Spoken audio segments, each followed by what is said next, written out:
Thanks everyone for joining. Can you all retweet the space? Let everyone know that this is going on.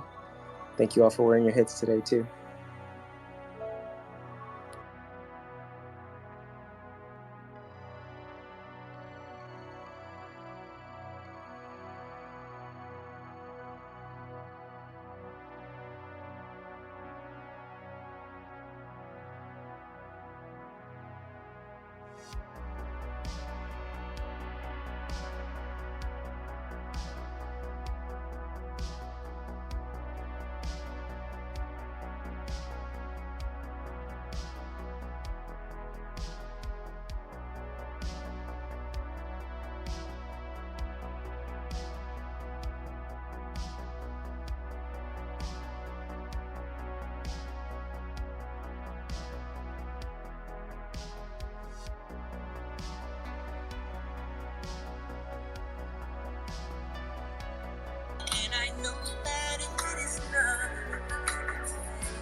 All right, so I'm guessing that we're not going to probably have a lot of people join this evening call, just maybe because of time difference. At least our friends and community members in Europe may not be joining. We may have, of course, we see Blue. Hey, Blue, I think I invited you to speak. In case you want to come up, and anyone that wants to join, please feel free to request. So with that said, I'm going to try to make this in a kind of a shorter space overall. Just give you all the information, some updates, and then we can move forward with some confidence in how tomorrow's going to look. So I'll start with the information. I don't see anyone that is here for the first time, and again, I appreciate everyone wearing the hoods. It's truly inspiring to see us all united here. I reached out over the course of the day, of course, back and forth with the devs, just making sure that I received some updates as to how the testing went. So we were able to go through a little over 100 transactions, and we didn't necessarily get to do hundreds of accounts. In order to also test from hundreds of accounts the hundreds of transactions. So we couldn't do as many of the tests as we wanted to, but we were able to put some stress on the system, and everything worked as it should, and that's good. And I'm just being 100% here because from anyone that does quality testing, you kind of always want to do more tests. So we did enough to put stress on the test. Everything worked out well. No major issues with the protocol, so we're confident in moving forward from a protocol perspective with the new minimums, like the 500 individual minimum. We'll be working with the devs overnight just to make sure that the user interface component doesn't have any uncaptured bugs. What I mean by that is, of course, it seems to be working. We're going to do one last run through. UI is a simple part here. Protocol is not. And so we'll be working through that over the night, just doing some last minute testing again. And then moving forward tomorrow, what I'm going to do is I'm going to have a space. I'm likely going to make the space at somewhere between 7 and 8 o'clock Pacific time. So that should allow for anyone that's in Australia, at least it'll be probably really late, but maybe it might be up still late night and then everyone in Europe, and certainly everyone on the West Coast and East Coast would be available, hopefully, to tune in. And then at that point, we'll have a more definitive time frame for when you can all be ready to transact. I just want to also just point out to everyone that the transaction component is basically we are still about 11 people away from 100 people whitelisting. Meaning like that's just whitelisting. Of the people that have whitelisted, not everyone has yet minted. So with that said, I don't want anyone to be concerned here that you need to like immediately be the first one to transact. I mean, it's fine if that's how you feel, but you have some time, within the course of the day, and certainly within the first 24 hours to go through the transaction. And I'm just being very intentional and understanding that the market has started to turn around, and so if you wanted to give yourself time for whatever reason, to see whether you have a little bit of a surplus or something elsewhere, that you have that time. Remember that we plan to, when the transaction starts, still have 24 to 48 hour period where the first 100 could kind of mint and transact. My preference is 24 hours. I mean, 48 if we start really getting a lot of white tickets submitted. We'll have another meeting, and then we'll talk about maybe pulling that up in terms of starting to allow them to mint. But you're going to have at least a solid day. So yeah, that's part of the plan. And then once the first 100 are given at least time to mint and transact, at some point when we just start moving forward and whitelisting additional addresses that are being submitted in the whitelisting ticketing system, we're just going to give them permission on an on-rolling basis. So I gave this, CryptoJigo, thank you for making educational materials. It's been super helpful. I think they're really making it understandable, like taking a complex process and narrowing it down to steps. It's huge for us. I also just want to thank the community moderators, More Altruism and Blue, of course, for continuing to hold down the fort along with CryptoJigo in terms of Discord and social media. Everybody in the community, Shayla, DJ Lando, who have been helping, Lupe, Sen, USC Raider, Viva, DJ, J. Dot, everyone is doing their part to invite me into spaces, to mention about Reaver. I see it all, and I'm just grateful. I'm also grateful for anyone that may kind of be quiet but is wearing the hood and is still there, right, present and in solidarity. So that's very, very helpful. So thank you for that. So what I was getting at as well is that as we move forward, here's some expectations I just want to set. There are really only 4 times in a day that we are going to be whitelisting addresses.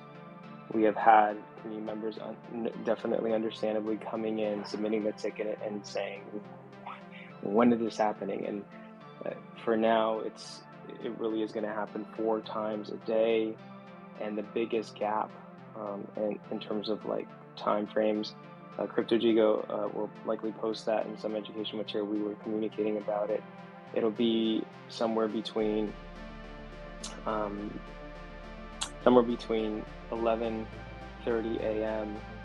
and 11:30 a.m. Pacific time, and just about 8:30 p.m. Yeah, about 8:30 p.m. Pacific time.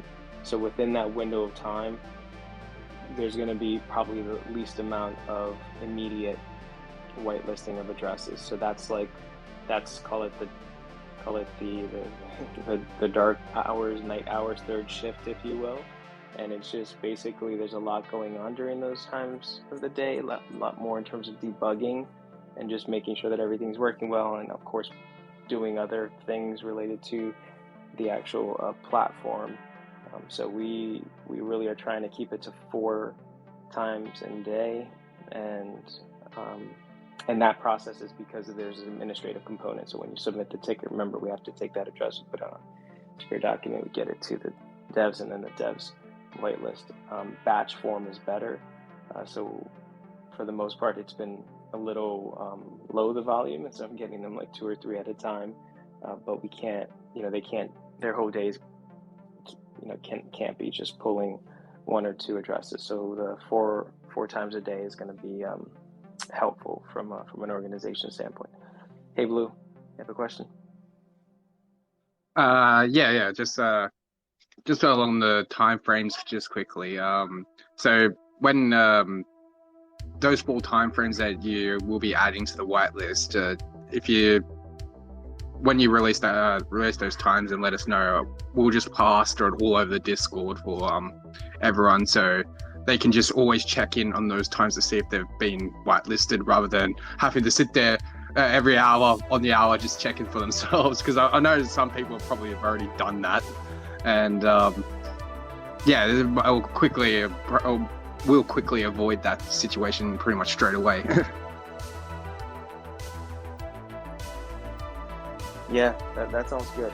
Maybe we can place it on the announcement channel, and then I'll see if I can update the message that everybody receives when they open a ticket.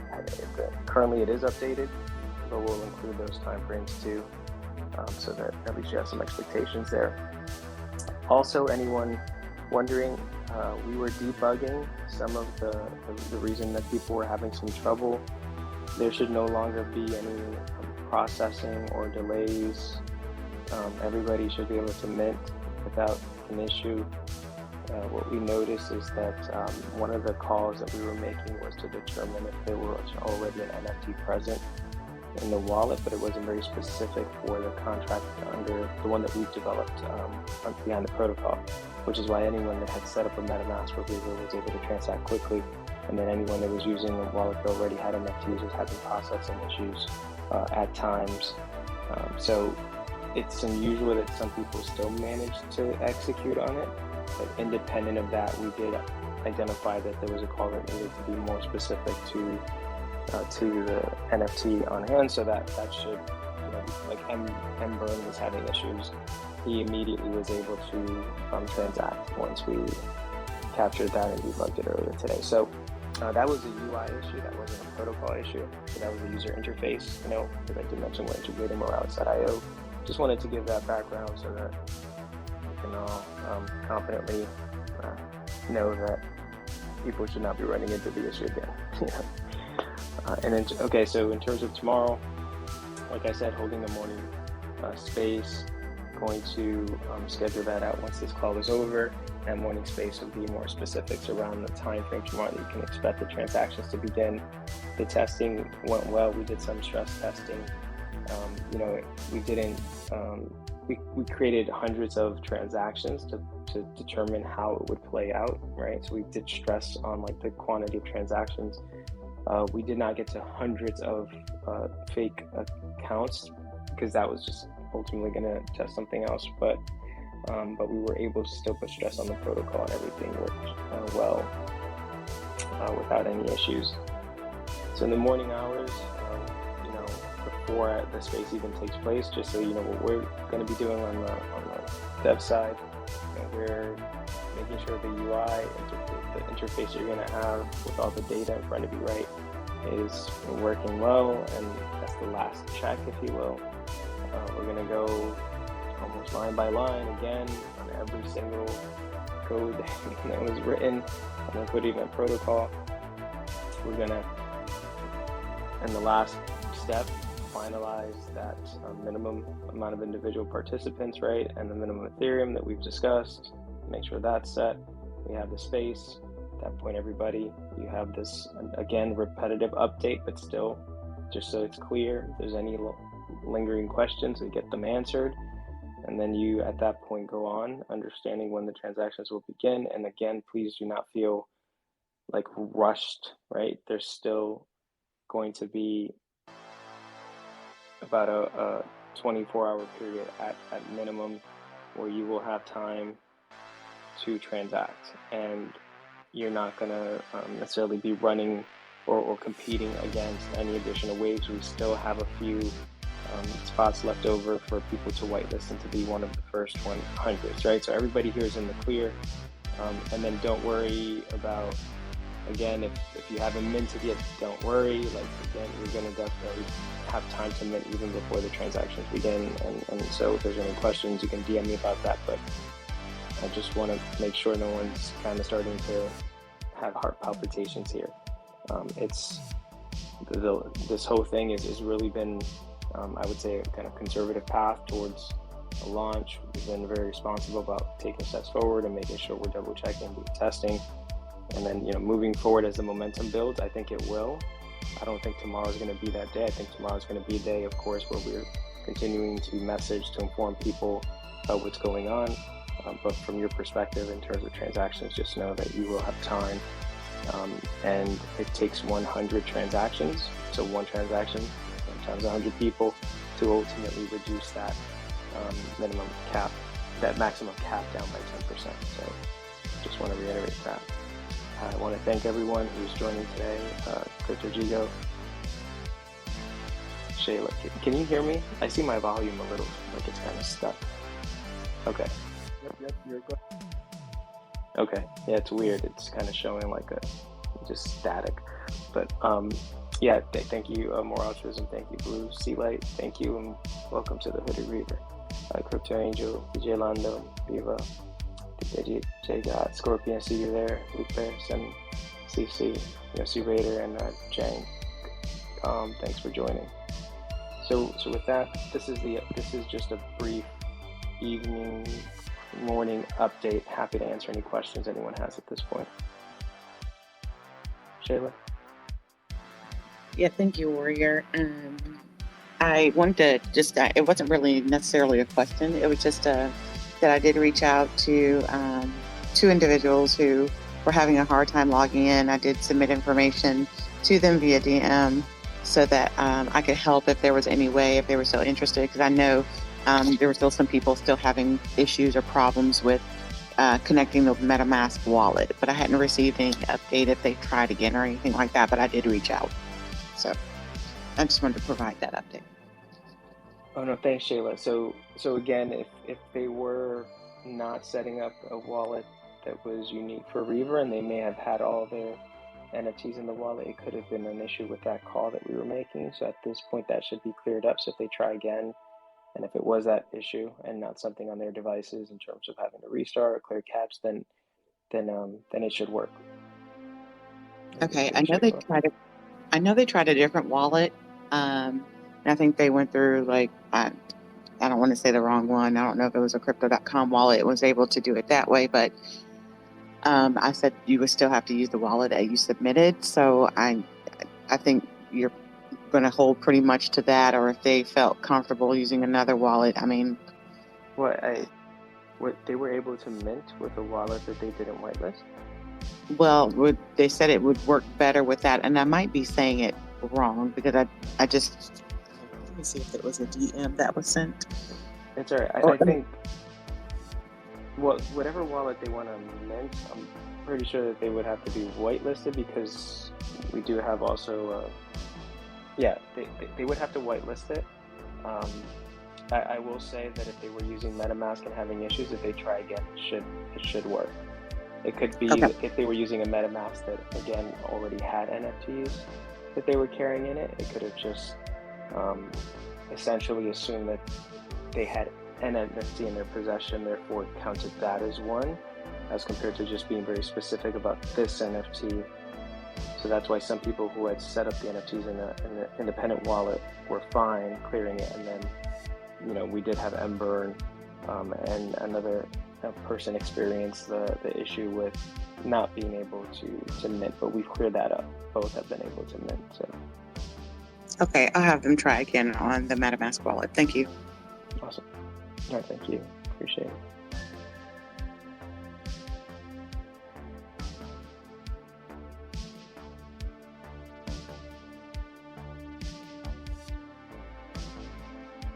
Well, hopefully this is an educational experience with all of you, hearing about how you go through these little things, right?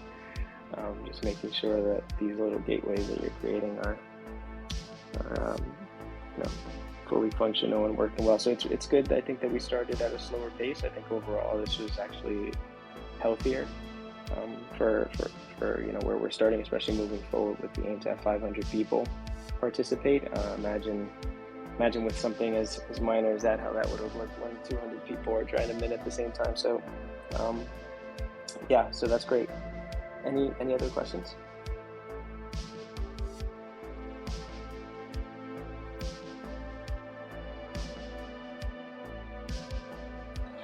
So here's what I can say about the week for anyone who wasn't able to make the earlier call. This is an important week, I mean, for all of us. As a community, as an organization, we know what the narratives are. Today I was in two spaces. One space, was focused on some discussions around a lot of things, but also, of course, the recent rug pull came up. And then in another space, we had Bitcoin maxis attacking a deflationary token organization. I mean, it's interesting to see that on either spectrum of the degen to Bitcoin maxi, I don't know what you call it, valley, there's a predisposition to everything, for people saying that everything is a scam, right? And it's like, I just want everybody to understand that it's okay for people to have concerns. They should have their risk mitigation criteria, right? They should stick to it. As you've all known, I've been in spaces, and I've been even recently in a space with like 2,700 people, and I do not take those chances to sound like a car salesman. That's not the way that we build strong communities. It's by just helping others and given the opportunity, present in a space where they were invited to just a question, or at least some information that can lead people to do more research on their own, right? A lot of the answers that I give when we ask questions, it's not just to satisfy like the question or the answer. It's also hopefully to equip you with real understanding around the utility, and then how we're going about that. Because at the end of the day, the risk is at every layer of any organization, especially a technical one.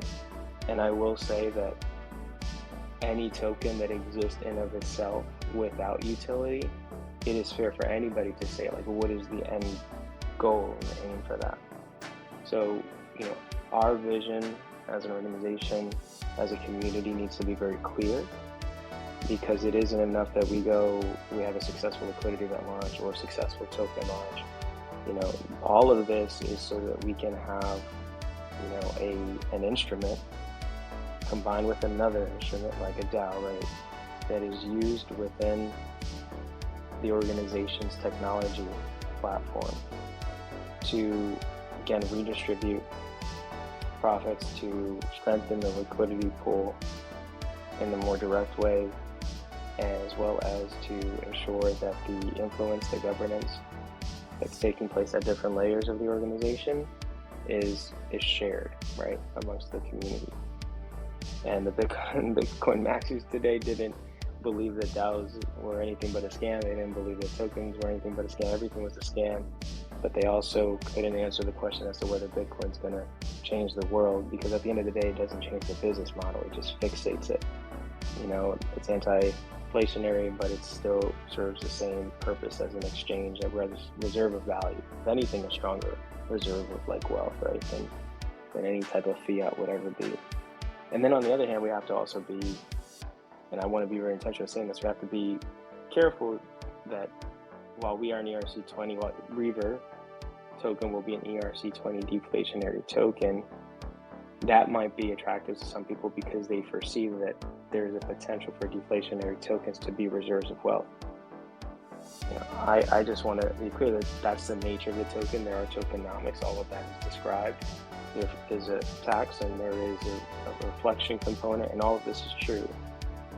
But no matter what, like that is not enough, because the extreme of what the Bitcoin maxis are looking for, and the extreme of what those that are looking for pure deflationary tokens with the expectation that there will be like a reserve of wealth. How is that different?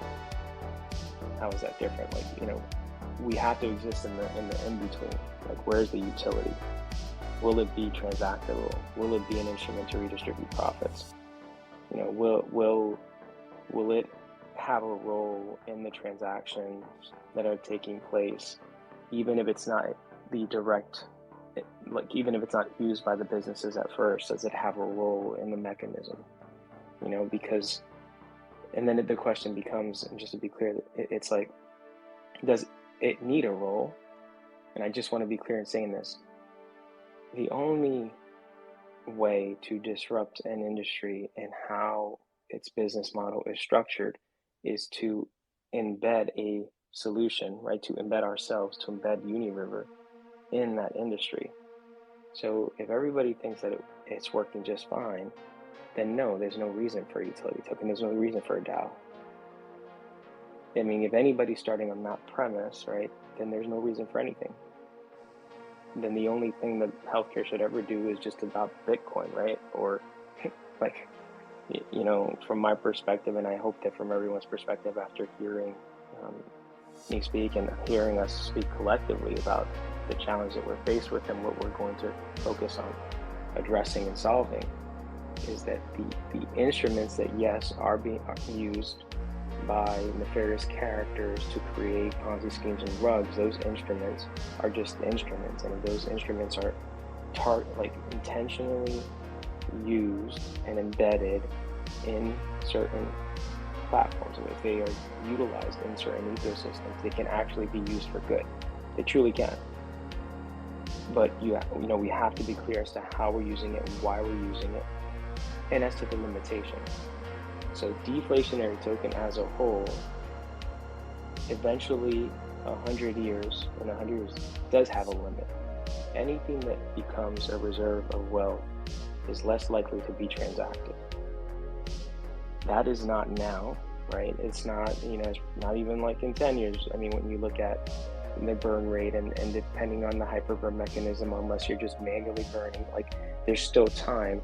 But eventually there's a limit too. So everything has to change. Everything has to evolve. We're just beginning here.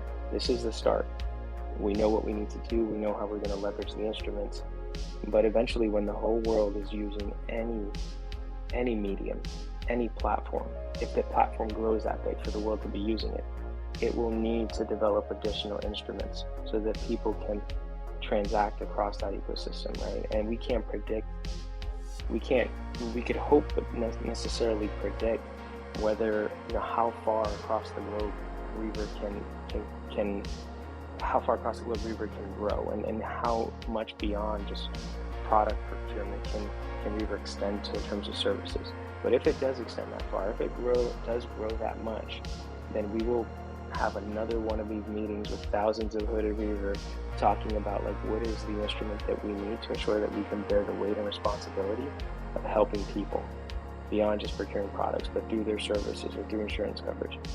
I know I'm saying a lot before we go into launch, but with all these discussions about what's a scam or what's not, it's just interesting to me that, the answer is in the reason, right?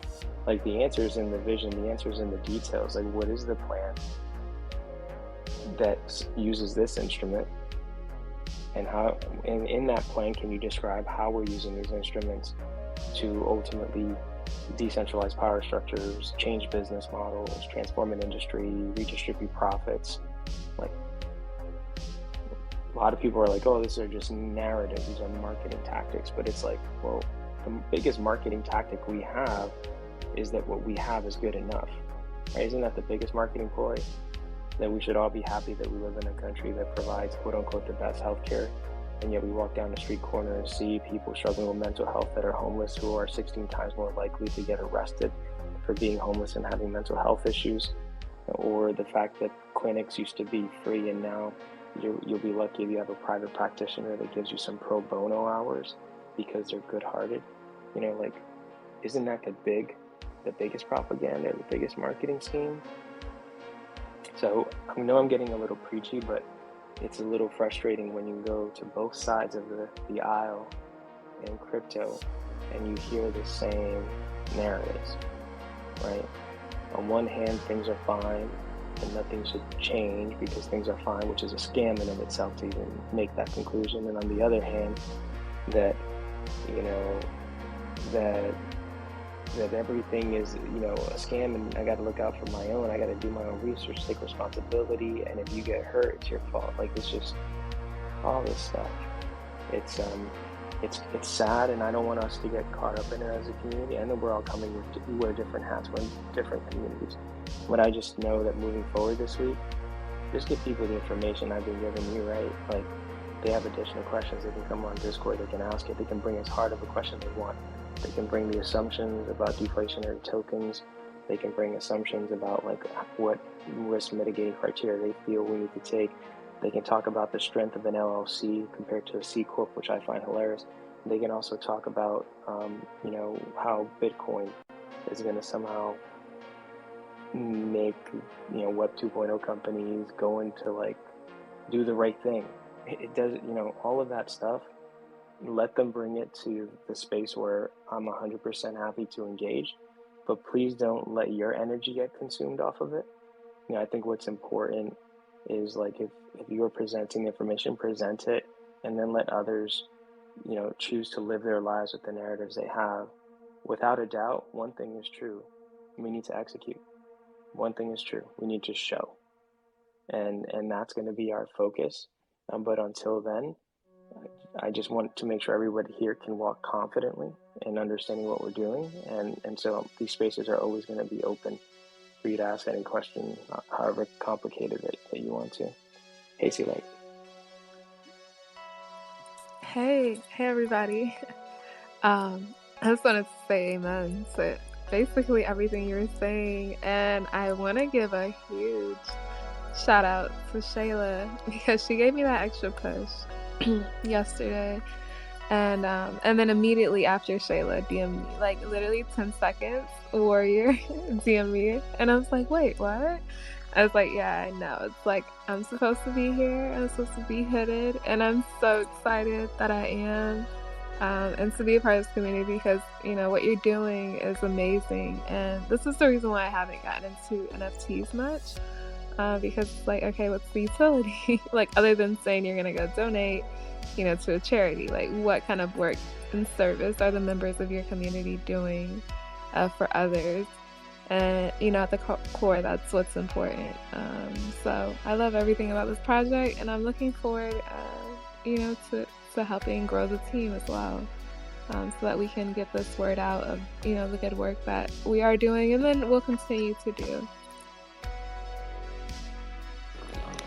No, it's so great to have you as a part of our community, C-Light. And you know, we say like it's a community of communities, right? I mean, we all have a network and a larger crypto family. So this is just about understanding that we're in this collective struggle, whatever community you're from, and we can make a change together. So this is the ethos, if you will, of the mythos of the ethos of the hooded, that is, and. Yeah, and I'm happy, and you know, see, like you're such a great unifier too. So it's going to be amazing to have you help us, right? Create that bridge. You know how I am. I mean, sometimes like I get really technical and into the weeds, and I get DMs by Shayla in a way telling me, "Hey, man, you got to simplify." Maybe not the man part, but they're like, you know, recommending that I bring it down and meet people where they are, and I'm trying to also learn from all of you and do that a little better. I think I've learned a little. What do you think, Shayla? Have I incorporated the feedback? Yes, you did, and you've been super. And I just enjoy and appreciate your passion because I'm such a big dreamer to see another person and leading a whole charge to change the healthcare industry. Like you're making my dreams come true. I'm a big dreamer, so. I appreciate it.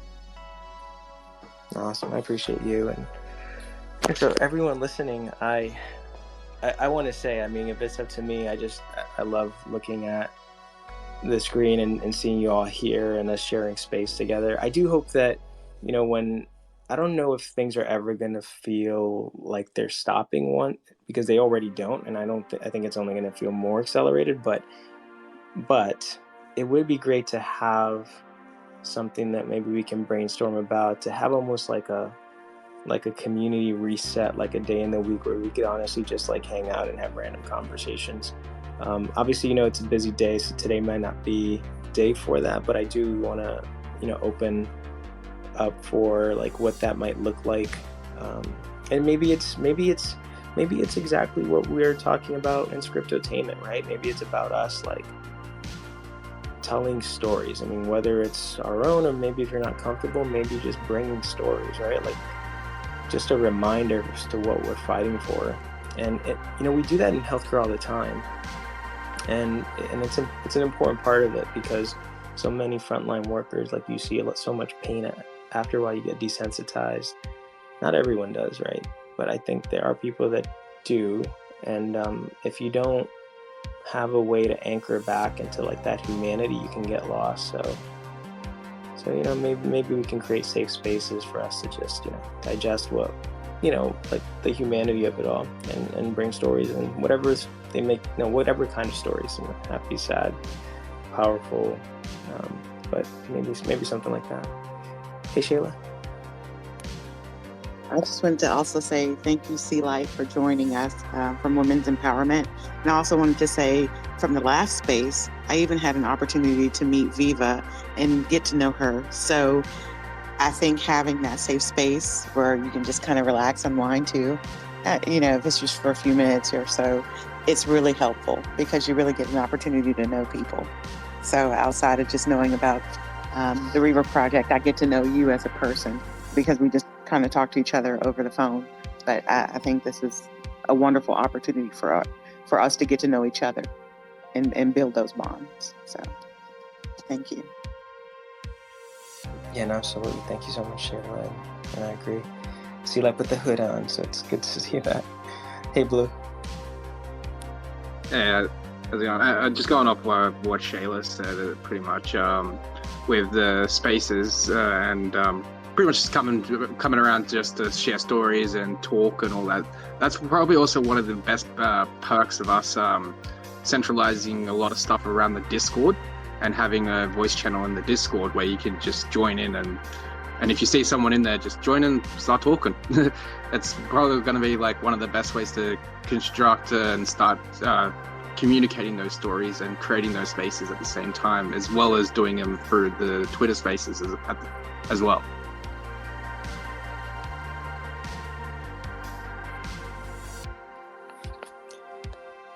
Yeah, and I was thinking we could actually can't we like actually stream movies on Discord? Can we do that? Isn't there like a share screen on the announcement? We can create an event. I think you can do that. Yeah, so you can't do it from any streaming platform, but if you have the movie on your device, then yes, you can. Yeah, there's a movie called Bending the Arc, and it was the inception of the creation of Partners in Health.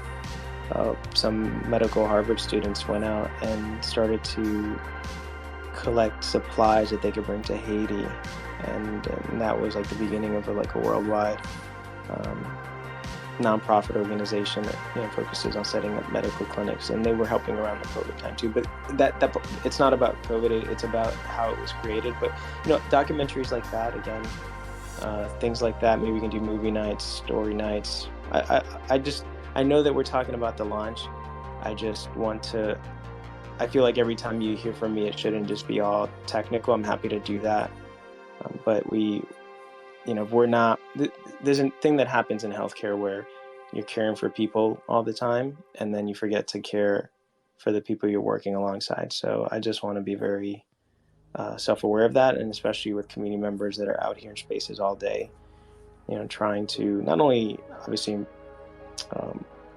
learn but navigate their daily lives and balance it all, but and then putting in extra work too, right, to support education around Reaver. So it'll be good for us to just connect. And as we grow, if we have places to connect, I think it'll just be easier to have a healthy environment versus not thinking ahead and then having chaos ensue. Like, we are human beings after all.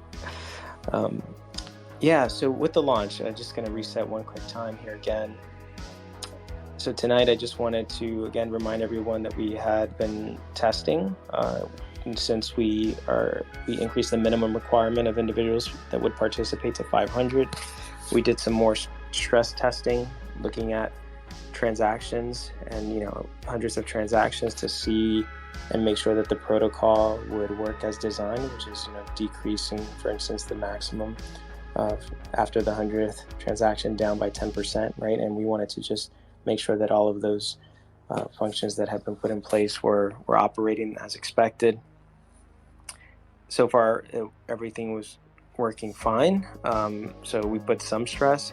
Ideally, and just being transparent, ideally, we were like, well, if we could set up many more like fake accounts to do those transactions again and just kind of try to replicate, try to put more pressure.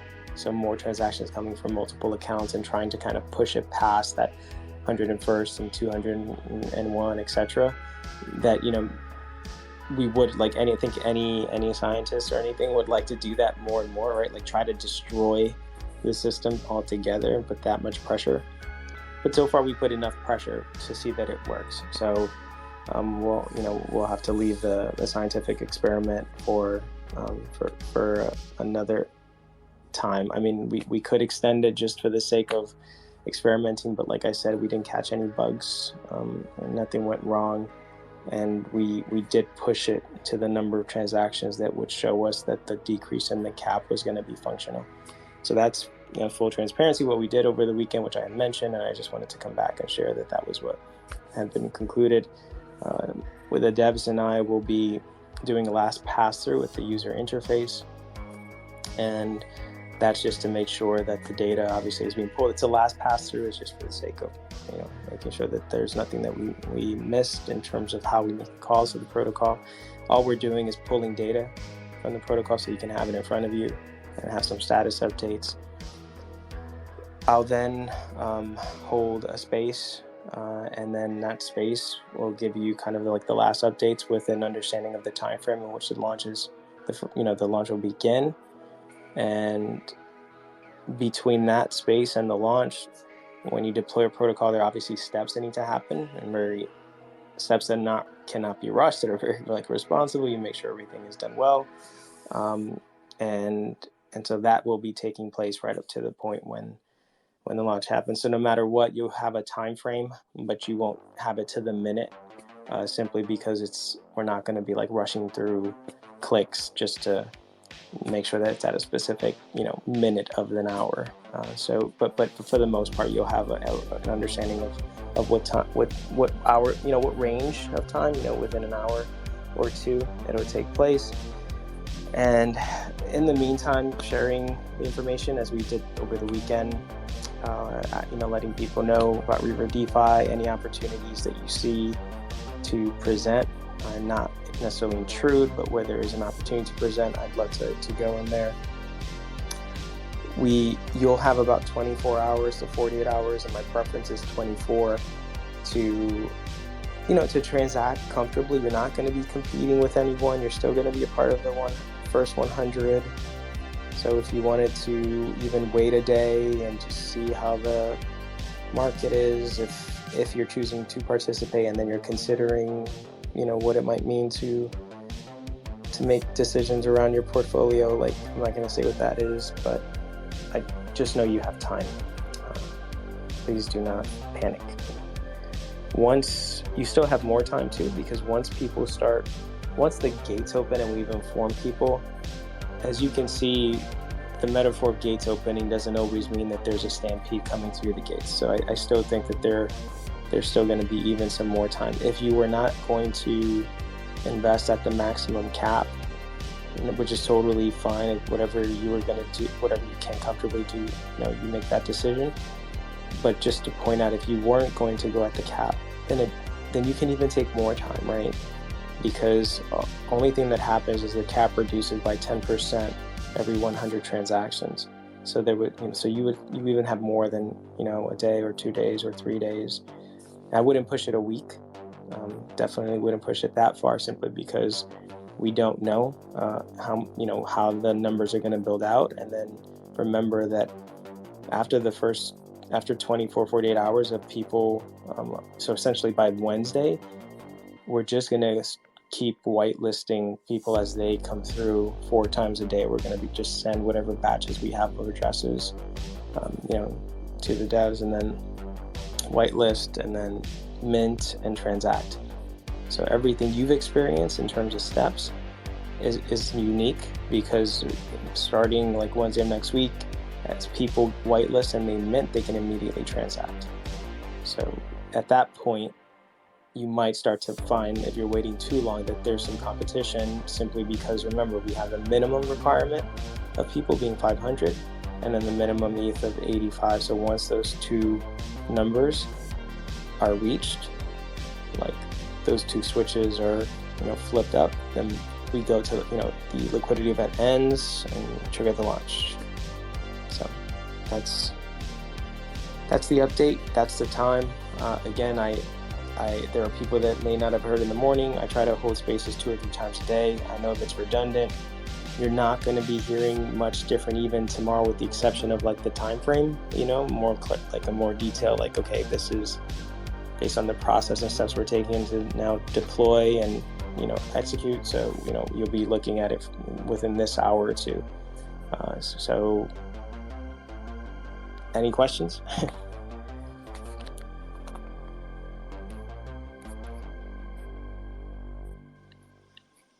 No question for me, Warrior. But going back to the point that we were making earlier about spaces and discussions, one of the things I've been thinking about, and I know we have some thoughts about doing charity work and so on, but every time I transact on Ethereum and pay the gas, it always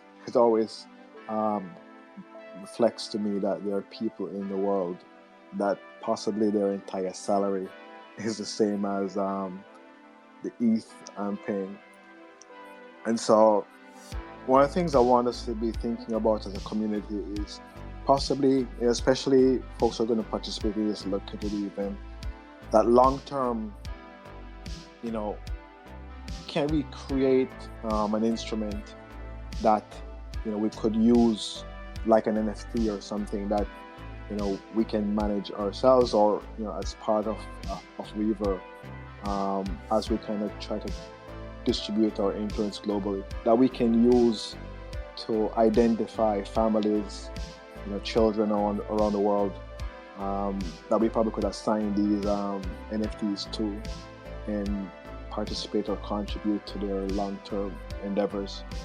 Just sparking a thought for everyone and for yourself, Warrior, and we can probably figure out how to formulate this long term. But I think if all goes well, Rever is going to be a very successful organization, and the folks here who are participating in this liquidity event are going to be, probably, not financial advice, but better off for it. And so if we think long term, we want to find ways of how to help people who they don't even have the opportunity to be on Twitter, or let alone have a wallet on the blockchain. So just some thoughts. Yeah, and I agree. I mean, there's so much amazing work that we can do around the world, and even in the US, right, with some urban core youth empowerment programs. I mean, women's empowerment programs, right? Things to deal with to address health inequities. And I think we should think about it at both the local and global scale too. The instruments, right? That I think we can be sophisticated about how we use these instruments that we're using as governance instruments and security access, NFTs, right? Or access keys, as we've described them. This is just thinking out loud, but I mean, you did point it out, right? So one of the things that happens, specifically if you're not, if you're taking a portion of the revenue generated from the actual platform, and then everyone's voting on it, and a portion goes to a charitable organization or multiple charitable organizations, I mean, that's one thing. With any charitable contributions from, like, where you're utilizing the token or liquidating a portion of the token, the thing is, in both those scenarios, which is either, it's the same thing, because when you're providing the token, then you're assuming it's going to be liquidated to be used. There is an impact, right, on the liquidity pool, as they say. So that type of decision, especially internal to the liquidity token, I absolutely think that as we approach those decisions, I would definitely want to make sure that we are using the governance instruments, right, for everyone to participate in a vote like that. Now, let's assume that we all agree, and there's an allocation. And I think the allocation is not the question, right? Because there should be an allocation for charitable contributions, like within reason. But the question is, like, how are those allotted? And then ultimately, like, we have to understand that, there is an impact when things like that liquidate. Now, getting it to places, though, right? Like, think about it, like, how do you get it to a place? How do you get it to a person? Even how do you get an NFT to a person? But if the NFT is physical and parallels an NFT that's digital, and by having it in their possession, they're able to sell it back to Rever. That could be a mechanism, right?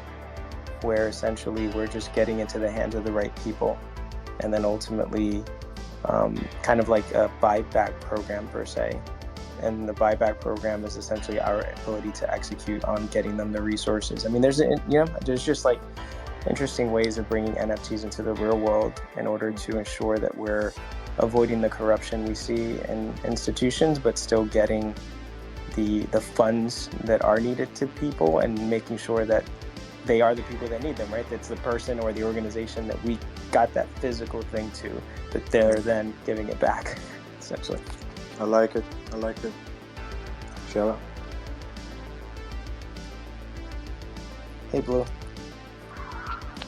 I was just going to go off with what you're just currently saying, because there's something that the Mint here in Australia does in Perth, where they give you a digital token for your bar of gold, and the digital token is equated to the worth of a bar of gold as well.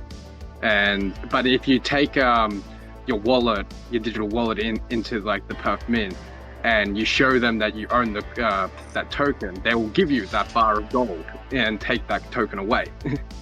It's like it's one of the government, you might say, the governing instruments they use to be able to do that. No, I mean it's great that there are like kind of real world examples out there that we could model around. But yeah, there's a way, right? And there's a way to align with. It seems like an alignment, right, in terms of how we're using instruments, and I do, again, if the aim, in part, if we're all trying to ensure that yes, there's a way to have social impact, and then of course to redistribute wealth in a way that obviously impacts people that are holders, but even beyond impacts the communities that many holders come from, then we have to just acknowledge that there's corruption, there's organizations that are inefficient, right, that use most of the money for administrative costs and not necessarily for the impact itself. So getting, again, NFTs into the hands of those that, will do the work, the organizations doing legitimate mutual aid work, and then giving them a means to kind of cash it in. I mean, I do think that's a perfect way to bypass corporate political barriers, right? So yeah, something to talk about as a community, without a doubt. Thanks for bringing it up, Crypto Jigo. Hey, Sheila. I was just kind of thinking, and I'm not sure if this can be done, but for example, like Blue Sparrow, because I look at Blue Sparrow and Rever as two organizations that have the ability to go global. They're already global. So with them being a charitable organization, that shared responsibility and sometimes teaming up, like, you know, how hospitals do.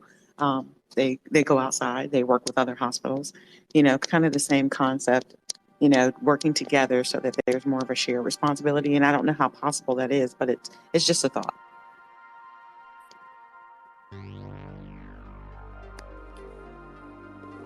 No, I mean, I like that. And frankly, I do, this is just a little bit of a business hat mixed with a social impact hat. But I think that actually might be probably the only way some large hospital systems will engage with us, maybe on the basis of like partnership around a social impact initiative. And that might be the start of an engagement to address the larger issue, right, of healthcare cost. And I think it doesn't, that's part, you know, that may be like in part a strategy, but it's also like I have seen large hospital systems very interested in the PR aspect of social impact work. And it's sad to say, but like, you know, it does become kind of a driver as to why they do certain things. Like it might make them look good. But on the other hand, if we can present value to how we can, yes, do the good work, but also support their ability to procure and continue to do the work and, you know, the good work at, you know, locally as much as like internationally, then yeah, that would be great. So I think I gave a little bit away though, in terms of how I'm thinking about NFTs in the future, everybody. So look we're just beginning this journey with Rever and how we use NFTs. So just understand that there is a real world out there, and that Rever and all its assets need to extend out, right, from the computers and from the books. So we're going to be doing innovative things, and the reason for these innovative things is not for the sake of just being different, but it is again to demonstrate that behind every JPEG there's a protocol, you know, and that protocol is ultimately, you know, the framework with which like we're operating, from like security and building a safe community, you know, equity and an ethical framework around, you know, participation in certain activities, governance instruments. When those NFTs, you know, extend out into the real world, you know, it is ultimately to try to bypass all the red tape that a lot of institutions build out that prohibit, you know, opportunity and resources from getting to the individuals and the organizations that actually need it, that would do the work. And so the charitable, the charity and all the work that can go into that 100%, I think can serve as a first off, we're going to do it. Like, it's just a matter of how we do it, and then ultimately how we can bring community in to decide like what that looks like, in terms, because there's so much good work to do.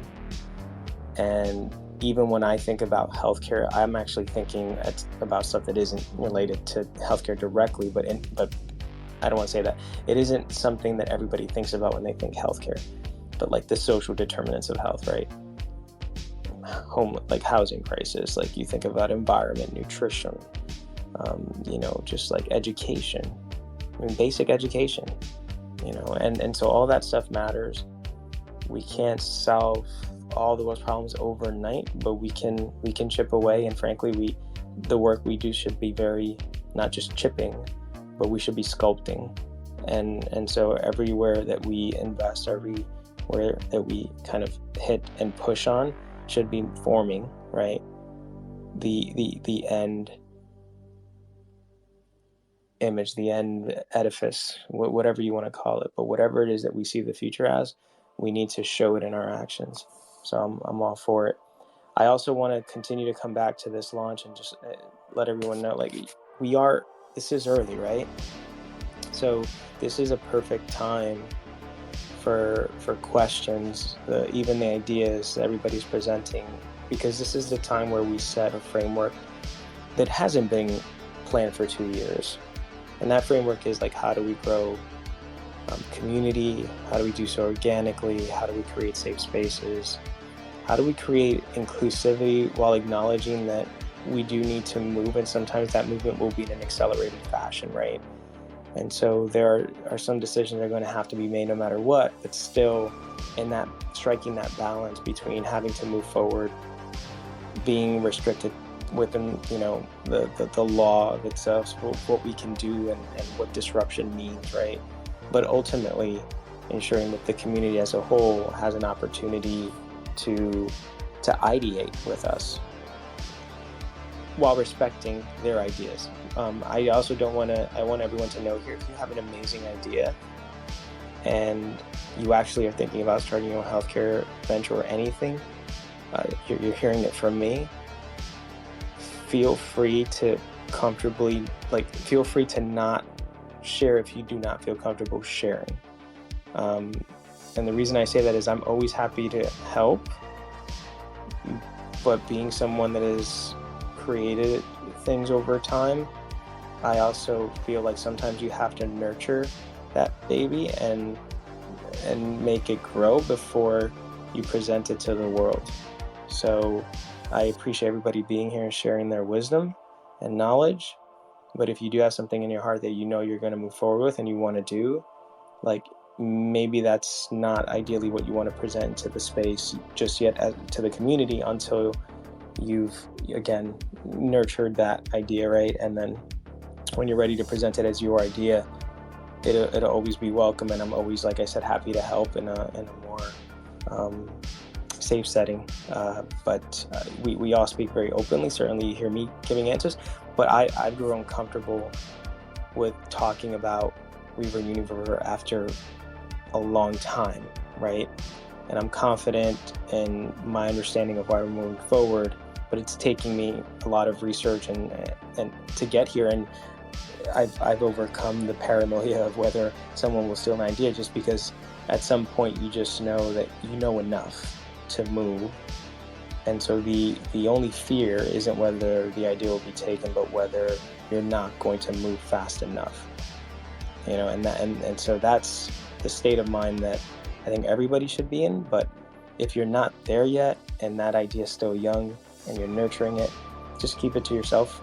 And like, we will help on the back end in the DMs or in the Discord private chats, you know, but still just know that maybe it's not the perfect time to bring it into spaces. And I say that because we're even now ideating, right? And so if you do like 100%, let's come together. But if you wanted to start your own organization, just like, I'm 100% going to support that work. I just want to make sure that you know, I can help you in a more, and we can help anyone that you choose to help. We can help you in a more direct way, right? rather than in a group setting. So great, everybody listening. I wanted to again say that we're going to have a space in the, as of now, probably 12 hours from now. A little less than 12 hours.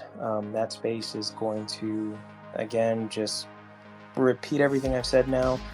Given that it'll be early, more people might show up. I might do another reset on like what Rever is, what it's all about, like what is a liquidity event, how it's been structured, why it's been structured that way.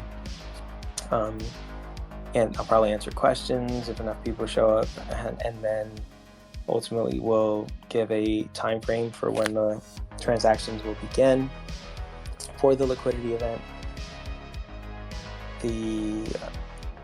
You'll have about 24, no more than 48 hours to transact without being at risk for not being one of the first 100. I think you still have time because of the people that have whitelisted. We still have not gotten to 100. We're still a few away, but not everyone has minted yet. So I think some people still have to check in and kind of realize that they can mint already, which, you know, I guess they haven't been on Discord. But once people transact for those 2 days, independent of whether we reach the 100 transactions or not, as other people come in, they're just going to start getting whitelisted, right? So as they whitelist, unlike what happened this week where there was more staged, they're just going to be able to whitelist, mint, transact, and then we're just going to, you know, go on a roll there. Kane, sorry, I saw your hand. Sorry for waiting too long. No, I was willing to wait. I couldn't I couldn't help the previous conversation, so I didn't want to interrupt. I had some token questions, so now that you kind of transitioned, I figured it's probably an appropriate time. Because you were mentioning participants and liquidity amounts and all that. Are you going to have some sort of tracker on the website or on Discord to show, how many participants have come in or where the liquidity's at over the couple of days? Yeah, so that's what we're doing a last pass through tonight for the user interface for a dashboard that pulls data from the protocol.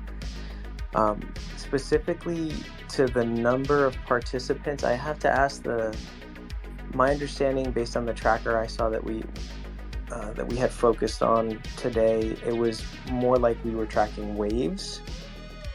So for instance, when we went waves of transactions essentially, so when the 101st person transacted, the tracker moves to wave 2. And then the next 100, it moves to wave 3. So like giving an indication of how many individuals, but more of a kind of high level tracker, not specific. Sure. No, yeah. That's fine. And you plan to have that on the website, or? Yeah. So on the Invest tab, once we deploy and the transactions can begin. Right now, all you have is a liquidity event breakdown. That's not going to be there anymore. The Invest tab will become the interface where you'll connect your wallet to transact and where you'll have the dashboard with the data. Okay. And then I'm not too familiar with the business side of things, but I figured I'd have to ask this business question with what's been going on in the space lately. When the liquidity event kicks off, does that mean the contract is finalized? Yeah, so the liquidity event protocol is different from the launch protocol, but they are connected. So because one triggers the other, both of them have to be complete at the same time. Yeah, so they're both contained in the same contract, right? Yep. Okay. And you guys did that contract, or was that outsourced in any way? No outsourcing, no Hong Kong subcontractor or Upwork. You know exactly where I'm going. Yeah. Yeah. This is nothing against anyone in Hong Kong. It was just an example because that was what brought up. I made kind of a little fun there. I apologize for that. I didn't mean to. No, it's warranted. Go for it. The good thing on that project is everybody admitted to their mistake, and they're very open with what happened. So I give them props for at least admitting what happened. So that's why I said, it's good to air it out here, just so that maybe there's other people on in the space that maybe have that question in the back of their mind, and just because I actually went through that, I wanted to know. And then in listening to some of the conversations from Moonshot and all that, on how they test their contract. Is that part of what is that sort of testnet testing?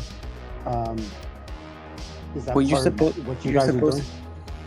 Yeah, no one should be deploying any contract without doing testnet testing, and it's not just testnet testing. You have to try to break the contract, right? You have to do stress tests. Yep. And aside from that, anytime you change a single function, you should go back and do every single one of your tests again. Even if you think it's a minor change, you should go back to the beginning. So we've actually been testing for like 3 weeks continuously, because when we came up with for instance, reducing the max cap by 10%, we had to go back and retest everything again. And then when we changed the minimum requirement to 500, we went back and been testing all weekend. So we've been creating more work for ourselves, but it's important, right? Because we wanted it to be better in terms of the setup. Now, and you also don't want to have a second version of the contract or have some modification that you could have caught early on, right? So that's just why I'm airing it out. I appreciate it. Yeah, no, I appreciate the question.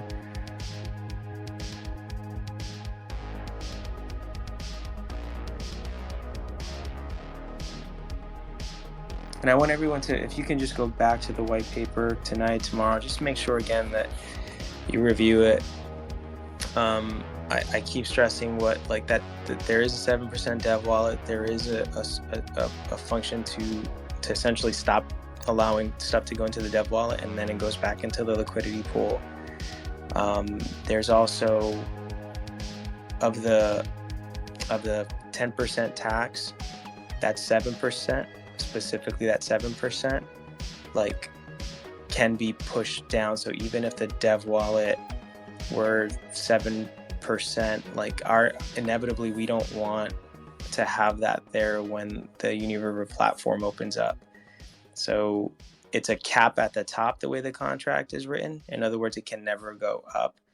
But with the switch to like no longer accept funds so that the liquidity pool is nurtured, that's there. And then to lower that 7% so that a minimum goes into the dev wallet, that function's there. So it's, we're starting at, as they say, at the top, but those two, the ability to go down and then the ability to shut off completely, is with the intention to, again, focus on strengthening the liquidity pool, and then inevitably making sure that once the platform is deployed and revenue is being generated, there's absolutely no need, right, for a development wallet.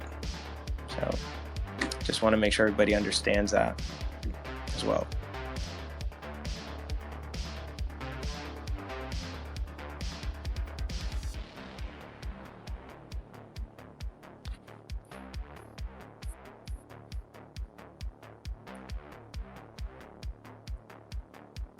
Any other questions?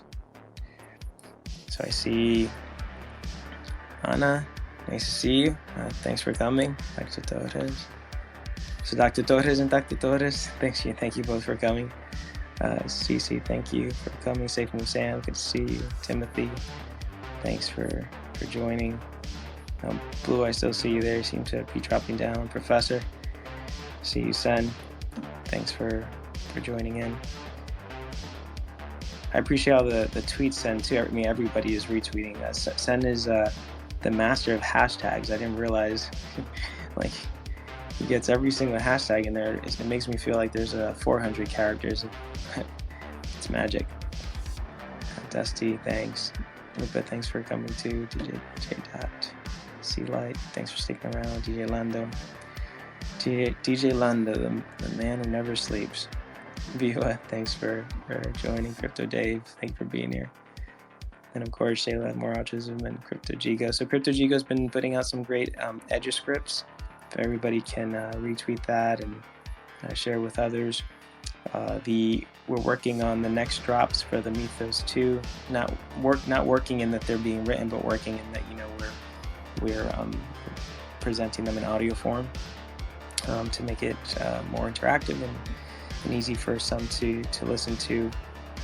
That's of course the creative asset component of Rever as an organization. But again, we are beginning. This is a big week for us with the liquidity event. As you know, it is focused on people power to simplify, right? But like doing something that no one has done before. Like no one has done what we are going to do here. Now that has put obviously pressure on the development side where we want to test and test and test, because not only are we just having focus on bringing 500 people in as early investors, right, with a significant proportion of the total token supply that's going into the market, but we also have these conditions that are being met. We have the cap, and then the cap that changes over the course of 100 transactions, it gets reduced by 10%. And then when those conditions are met and it triggers the launch of the protocol itself also has, again, that lock period where 15% is released, and then it gradually, again, unlocks over the course of 11 months, right? And that's in addition to the basic tokenomics of reflections of 3%, which are not going to be locked, right? Those are going to come to you and not in a locked form. So I don't want to I hate when people make something simple seem complicated, and I don't want to do that. So for any tech person, this may not seem as complicated as it does for some of you that are hearing it. But all I'm trying to say is doing this is setting a precedent. It is also always a little, it makes your nerves a little more heightened when you're doing something for the first time. So we've been putting in the work. This is why we did the test, right? This is why we've had delays. We've been putting in the work just to do our best to make sure that all of this is smooth from a protocol perspective, especially a liquidity event moving on. Now, the execution of that is history. And for me, it can't be history in of itself. It has to be just a statement that we will then build on, right? As we move forward, as a community, as we grow, and then ultimately as we, as a community, participate in Rever's ecosystem, utilize Unirever as a platform, engage with script attainment and lifting up stories that matter and that can inform and activate people to engage in Rever and engage in Unirever as a platform to make healthcare more affordable, medical products more affordable to start. And then also throughout this time, we'll all continue to journey through the story of Anoon, right? And the meanings that are derived from that journey. We will also have more waves of hooded Reavers. And for everyone, just know that I continue to say this before. I don't know if it's sinking in. Keep the hooded Reaver, right? And the hooded Reavers, plural, if you have them. These things will have not only just rewards, but when we think about what Rever is in the real world and like events and things that we're going to do, I want you to know that we're gonna use these digital instruments that are access passes to actually provide opportunity for our community members in the real world too. Some of those opportunities will may be related to locations at particular times, and others may be related to just rewards as we understand them in the space. So yeah, now I'm just kind of rambling a little, but happy to answer any questions.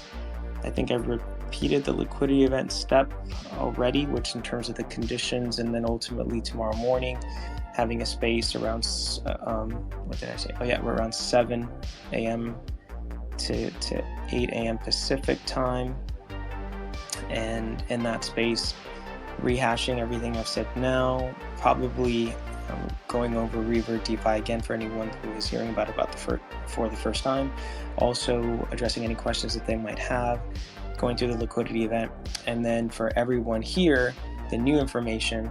If you're going to step into that space for the first time, I'll probably just place it to the end, which will be just when you should expect within an hour or two for the transactions to begin, or that you can begin between the morning hours and when those transactions can begin. It's a matter of taking the steps that we need to take, which is ultimately when how we go about deploying a protocol, and then once that's deployed and everything, then we open up the user interface, and that user interface will be on the website under the Invest tab. Right now there are only words there, and until we essentially deploy the updated website with the user interface, that's all you're going to see. So that's the final indicator, right? So independent, when I say, okay, within this time frame it should happen, just don't feel like you need to sit there clicking refresh on the page. You are still going to have a 24-hour period where you are going to be one of the first 100 people that are transacting. So if you're at work or whatever, just don't feel like you need to sit there and refresh. This is the good thing about this process as well.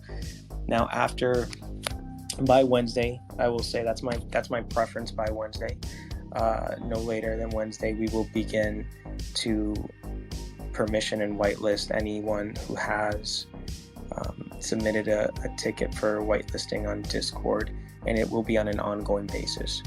So once that starts, we're essentially going to send however many whitelist ticket submissions or addresses that have been submitted. We're going to send them in batches to the developers 4 times a day. And as they come in, those individuals will then be able on their time to mint and transact. It will not be staged the way that it has been for the first 100 individuals. And that's partly because obviously we've been taking more precautions around how we move forward and making sure there's enough testing. And so you have experienced something that the people that are onboarding later will likely not experience. That for them it'll feel a little more convenient, but because of that, we're giving everyone here time, right? Time to transact, so don't feel rushed.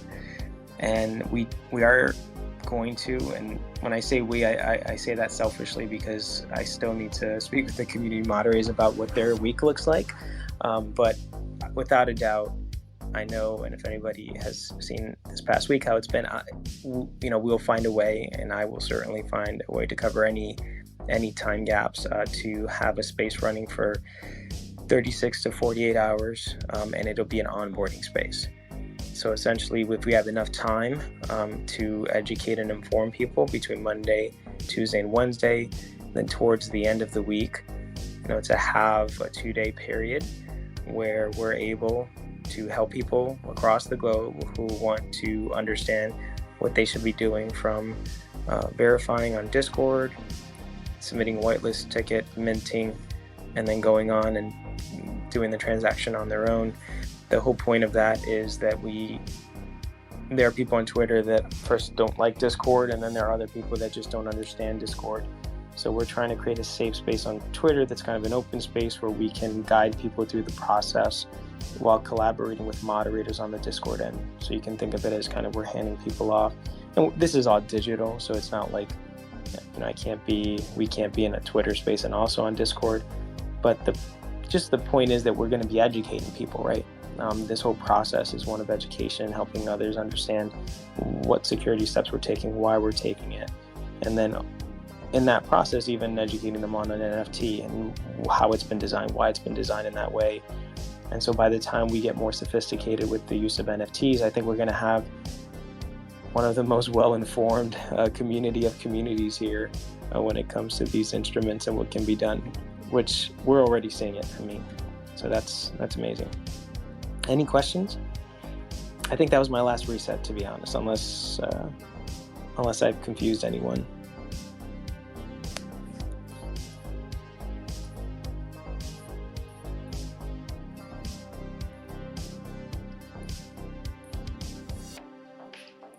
All good on this end.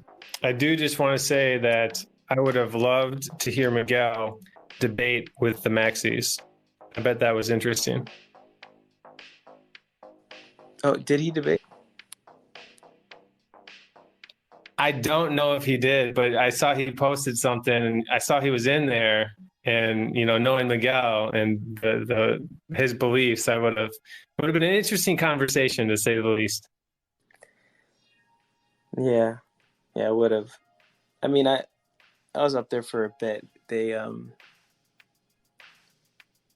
it's like, yeah, it was interesting. It's just it blew my mind that anyone would say that a decentralized autonomous organization is a propaganda tool and a scam, given that what it really calls for is just an expanded board of directors when you think about it, right?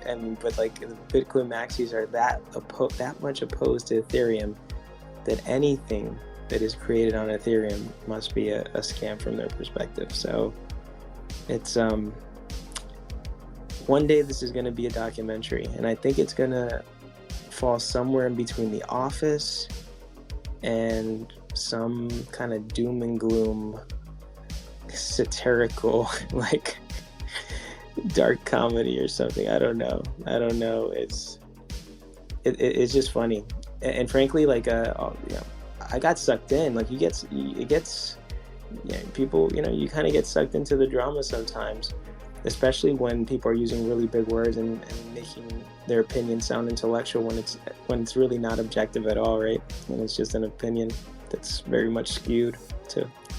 Yeah, they definitely have a way of sucking you in. It's I don't know if you've ever been in those rooms too, when they get the Bitcoin maxis versus the BSV protocol people, and which one is the true protocol. That's always good entertainment. If you want people to chase you away, you just say BSV and you run, and then they'll chase you across the different spaces. No,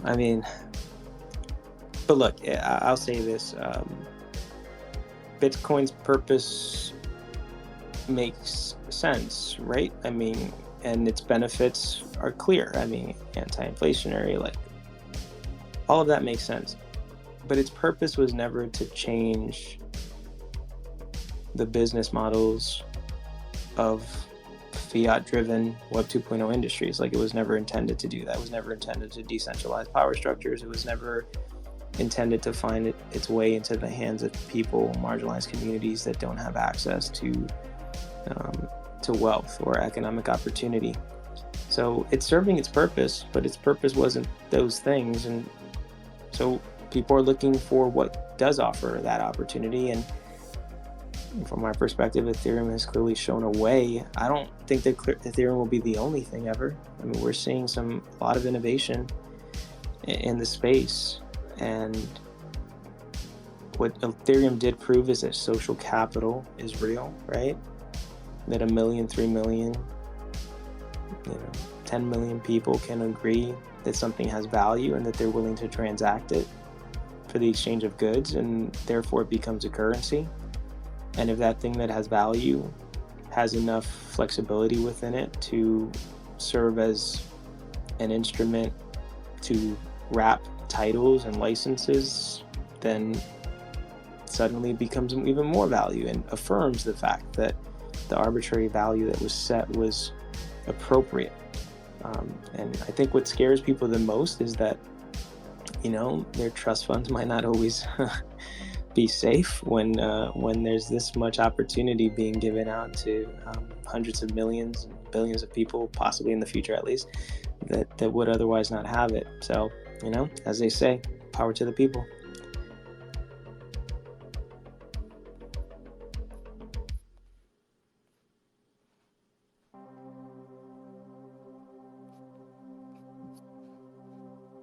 But halfway through that speech, I think I would have been booted out that room, right? Like, the moment they see you going that way, you're out. So, the nature of Twitter. So everyone, I want to say... It depends who's hosting it, I think. There are a couple objective guys in there that'll let the other people speak, but... It's all right. Look at, one thing that reigns true is the people that are willing to put in the work make things happen, right? And we're putting in the work here. We see other communities putting in the work, and no one's really going to stop it. So progress is coming. Anything left unsaid? Any questions? Any gaps? Knowledge gaps? For anyone joining us for the first time, I will say there are pinned tweets to the top where you can learn a little more. Please feel free to come back in about 12 hours. There'll be a scheduled time that you can look at my profile. I'll be scheduling that right after this call as well, and happy to go over what you would essentially read on the website and answer any questions you might have, and then also talk about the liquidity event. That would likely be a little bit of a longer discussion today, so preferably if you can come back tomorrow with all the questions you might have if you're coming for the first time, then we can address it then too. But otherwise, welcome. And we are the Hooded community associated with, again, Rever as an organization. Rever is French, which means to dream, and we are tackling a major healthcare challenge, specifically in supply chain, and focused on using our UniRiver platform to make medical products more affordable. And you can learn more on the website about how we're going to go about doing that. And then again, it's a high level, but when you have specific questions, we'll certainly dive deeper. I always try to give as much in the way of details as possible so that you can confidently kind of share with others, right, as to what you've learned and its importance. Shayla, I think I saw your hand. No, I think Crypto Jigo, he cleared it up for me. Thank you. Anytime. Anytime. This is great. 20 plus people in the space. This is we're growing. For this time of the evening, as they say, but it's good. Also, I did make some requests for people, leaders, and when I say leaders, people who are recognized as going through the assessments of organizations in an appropriate way. I'll put it that way. And some are willing to have conversations. I am going to go big and ask a few big names if they're willing to take a leap and do an AMA. It would be interesting if they say yes, but hey, what do we have to lose? So if you have a request and you're willing to use that pass, that one ask, then this is a great time. Let me know if you do, and if we have to coordinate something, I just want to make sure that we can do that, right? That we can coordinate it based on their availability. And then moving forward, I just want to also acknowledge that there's going to be fear as a result of what transpired this weekend. And then depending on what happens when the markets open tomorrow, there's either going to be a little more hope or even a little more fear. So we don't know. Whatever it is that we walk into this upcoming week, hopefully you have all heard the information enough times to, again, confidently stand on mission, vision, values, what we believe as a community, how we're moving forward, collectively. And then all the technical stuff that I've been sharing, hopefully, if someone asks a question, you can just reshare that and then invite them to bring any healthy skepticism to the space. And at this point, I think you're all aware that I'm willing to answer, the question, however difficult it might be or controversial. Hey, Lupe. Yeah, I just want to add on to what you're saying right now. There is going to be a lot of people scared, but I think the main thing is that the wallets and those things are under your control. They're not being shared. Deployment and wallet seed phrases, we don't have anything to worry about as far as what happened with Koa Combat. But what I'm doing is I'm trying not to push on people, but I'm inviting them to ask questions and to go in the Discord and ask questions, as many questions as they want or need, and not to push them or try to get them to go into a liquidity event, but even putting that seed for later. So that's what I'm doing, and just trying to figure getting those worries out and making sure that they do know that's not going to be a thing where you're sharing seed phrases or anything like that. No, we're not doing that. And we're doing things securely with NFTs already from the beginning of this. So, yeah. Yeah. And just so that everybody hears this from me, if you ever start an organization and you're interviewing developers, a good strategy is always to ask a developer a question that you kind of know the answer to. And I say kind of because I think we should all walk with some humility and understanding that we don't know everything. But ask them a question, and what you should be looking for is whether they're going to tell you how to do it the right way. Not how to do it, but how to do it the right way. And the developers on the team, I will say, when the conversation went exactly like that when we first talked, and it was always you should be careful with this, you shouldn't do this, you shouldn't let us see this. And that was great. That's what you want to hear. People should be telling you what to avoid and interact and how you interact with them. That is the best. That's the person, right, that you want to work with.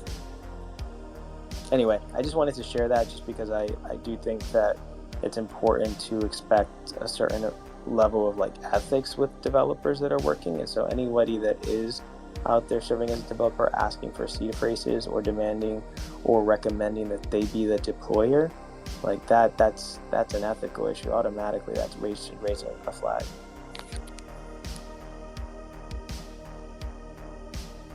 Yeah, 100%. I actually, as far as like interviews go when you're a developer, I've been on plenty of interviews where they ask me a question like that with like personal information and databases, and that's exactly it, right? They're filling out your ethical stand, and that's a great thing that you're doing, that makes things more positive. It shows what you're looking for in a developer.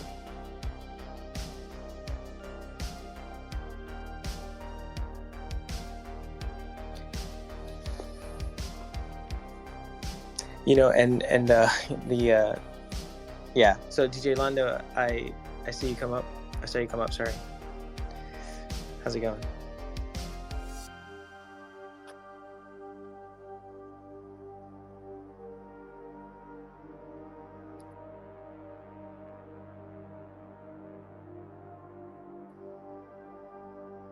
Can you hear me?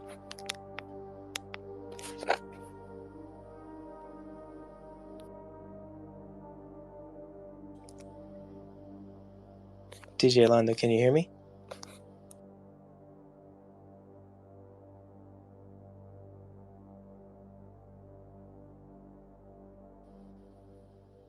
Okay. Well, you came up. Are you speaking? Lando, can you hear me?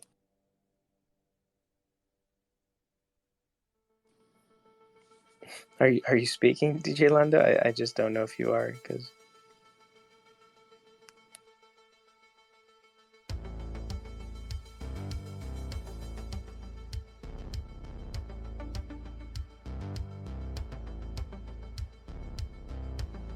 He's probably getting rubbed. Yep. Okay, so I'm not getting rugged. He was getting rugged. Is that right? Yeah. Wait, can you guys tell me that though? I'm over here thinking talking to me. Okay. No, you're good. All right. I'm pulling back up, or unless he left. Okay. All right. So we'll wait. Maybe we'll wait a minute. I know sometimes he's working, and he might be in a truck or something. So we'll wait a second. See if he comes back. Make sure I answer any questions. But speaking of, since Lupe brought it up, one of the most interesting conversations you can have is with a kind of Einstein type of developer, super genius, that also has a very, very strong ethical framework, because they will tell you all the ways that someone can destroy you. They'll be like, well, this is how they would get you, and they will walk you through every single hack that could happen and how it could overwhelm the system and yada yada yada. And it's you walk out of that discussion part empowered with the information and part concerned that there's no way you can stop the bad people. But knowledge is power, right? So you can. It's better to know what can happen and how to reduce the risk. And frankly, something as simple as setting the Discord up the way we have, it does create a barrier for very, very smart, nefarious characters, right, from even wanting to go through the inconvenience of engaging with the community. So it looks simple, but it still presents a nice, healthy, kind of an extra step that they don't necessarily want to take all the time, which is a good thing. Hey, Shayla. Hey, Warrior. Thank you again. And CryptoGigo was helping me, and I just kind of wanted to talk about it out loud because I'm not used to having so many wallets, and so I opened up more additional wallets so that I could be protected. And so my question comes from the point of, when we're purchasing or when the launch happens, do we have to keep the tokens in the wallet that we whitelisted, or is that just for the NFT and we can put it in a different DeFi wallet? Because you can transfer your tokens anywhere. Should it remain in your wallet that you whitelisted? Yeah, so remember, we're releasing tokens to the wallet over time, right? So once they're released, you can move them anywhere. You can do anything you want with them, but they are being released. As they're being released, they are being released into that wallet. Into that wallet. Okay, into the wallet that was whitelisted. Okay, I think I had gotten a little bit confused. I was like, oh, I just needed to know where I needed to move my Ethereum. And so it needs to be in my MetaMask wallet. Okay. I got it. Right. The only wallet that can transact is the wallet that has the NFT.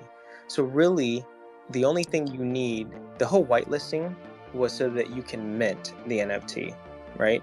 So that was to get the NFT. But once you have the NFT in that wallet, that's ultimately what you need to interact, to engage in the liquidity event.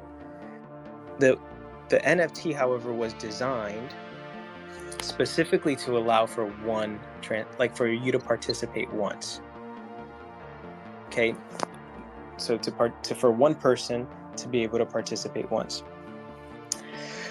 Now, what that means is that if you were to attempt to transfer that, you would lose it, because ultimately we are trying to not have people easily start transferring things with the attempt to participate 5 or 6 times.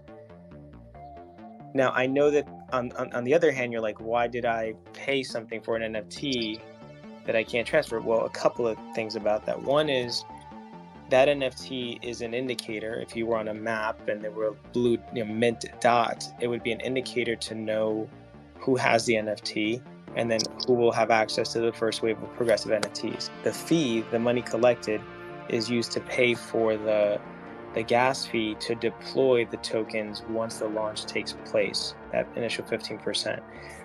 So that's the why of like the fee associated with the NFT, and then the function of the NFT in terms of being used once, and then the restrictions of the NFT, and that you should not even attempt to transfer it, do not lose it, because if you keep it there, ultimately that gives you access to the first wave of the progressive NFTs, right? The governance instruments that we're working on. Right. I just want to make sure that the purchase needs to happen in the wallet that the NFT is located. So that's where your tokens need to remain, in that wallet that has the NFT that you whitelisted. Am I missing something? Because I feel like, because I'm only used to having only one wallet, and I think that's the confusion, because I opened up the MetaMask to avoid, it being in my main wallet that I use, my one wallet. So that's where my confusion comes in a little bit there. Yeah, no. So you're using the NFT. The NFT has to be in your wallet for you to invest in the liquidity event, right? Correct. So once you invest in the liquidity event, let's say you just forget about the NFT for a moment, leave it there. Like, just know that if it's there, it's a good thing.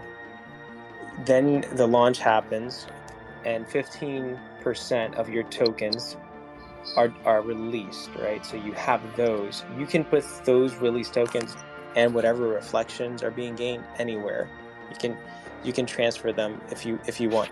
I recommend just keeping them there, and whatever you choose to do with it. Right? I don't want to say what you should do, but like, I would recommend doing it from that wallet rather than transferring between locations, because and then they're like transfer fees. So like, it would be best just to have your Reaver wallet and then have another one.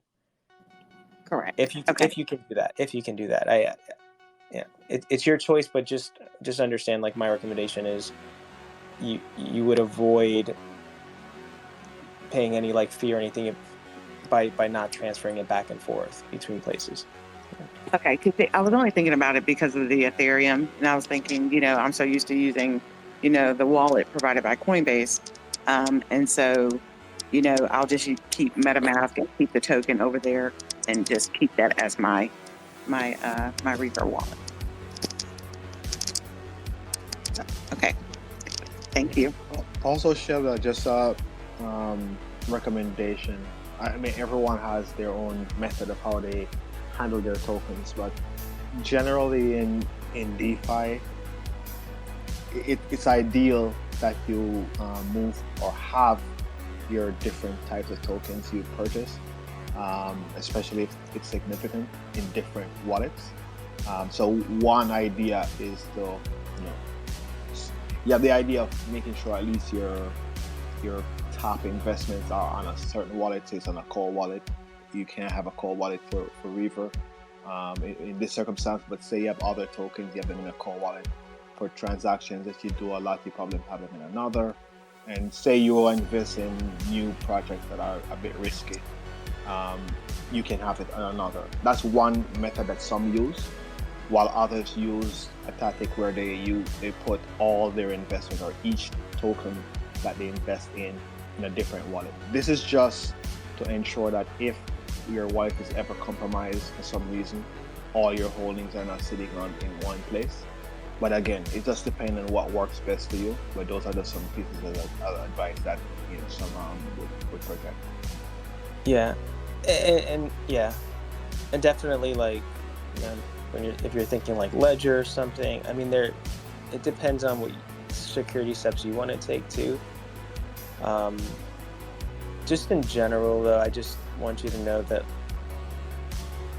it is always good, like to Crypto Jigo's point, it is always good just to have a strategy to lay it out, and then to make sure the moment you exceed one wallet that you have a way of not only remembering your seed phrase, but also even protecting how you're remembering it, right? Not just leaving papers around, or do not, my recommendation is don't upload it to the cloud, don't back it up to the cloud.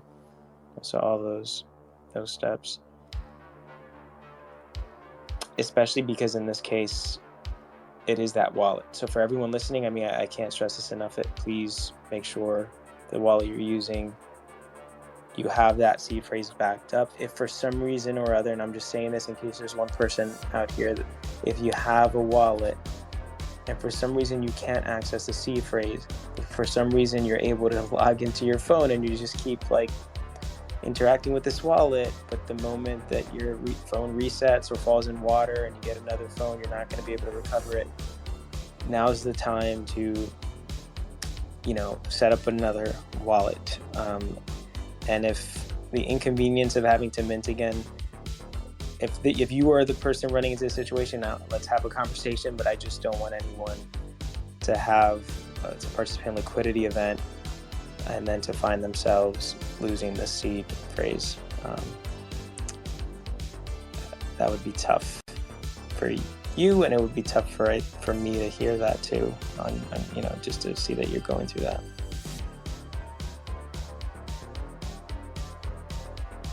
Now, that's one thing I know is not to give out your seed phrase. I have my seed phrases in private places in the house. So, but yeah, thank you for that information. Another piece of advice I've seen others use. Not everyone can do it, but of course, who can get a hard wallet, they do. But I've seen folks who they just use a smartphone. They replicate their wallet or have their wallet also on that separate phone, and they just shut it off and put that away.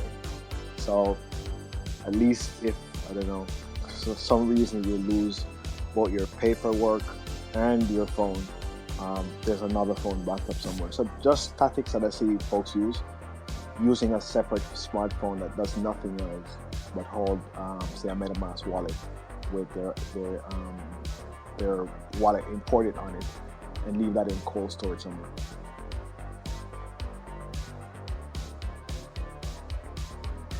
Or you can create like a cryptography in a painting, and you have the key to the cryptography, and it could be right there in plain sight, but no one can interpret it except you.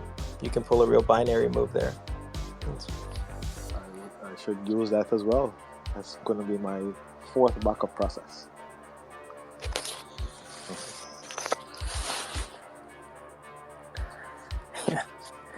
Right. I'm telling you, it gets harder and harder to close spaces because it's awesome when we're building community. Any other questions regarding just anything that I've talked about? Liquidity event, next steps, space that will be scheduled after this call in less than 12 hours, and the updates in that space, likely a rehash of everything that's been discussed, with the only new piece of information, at least a reasonable time frame in which you can expect the Invest tab to have the updated interface and for transactions to begin. Between that space and the moment transactions can begin, there's going to be some technical steps that we need to take, right, in terms of deployment and paying the gas fee to deploy the contract, and of course having that happen, and then everything going well, and then opening up the interface so that the transactions can begin. So that's kind of like the middle.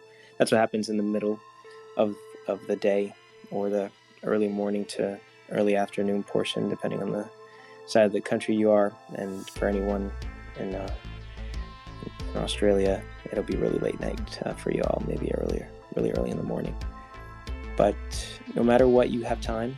Again, like I mentioned, 24 to 48 hours, preferably 24 if everyone can, at least within 24 hours, transact if you're choosing to transact.